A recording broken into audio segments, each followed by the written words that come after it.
dru ye no February de to so aduonu sia 26 ne ba bedru ye Oma yehwemu aba behunu se sa fango no efi Russia mem ene baye na Bloomberg fo ene yehwemu no mo kirem se Russia fo fango no se omu nya atofo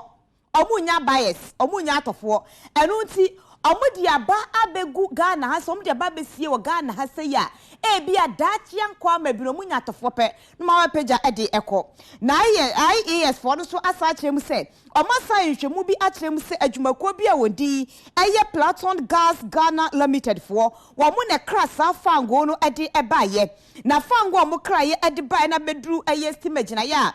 Tema no ehun sensem no mu bisa se efiri hen ebeye den na ne nante siepo ne sei na ye de ba beye den e wo Ghana ha enti se ye de Russia fo fango aba begu ha na ye hu nipa kro ye omudia na adwumakuo bi se ye omudia na ne dodo no kropo ye hyede hu na no se de sitie no emu atwetwe aso kakra enu ti de omo kam na kwa akosi nya ne se sa fango no a efi Russia no ebedu Ghana ha se na nyimbia no eba beye den Wana de baye efiri hwan chen ne ba besi ha no akosi mrebɛn ye be cha na se be side akɔ enu ya se bisa wo mo ebisa edi efiri ye nchen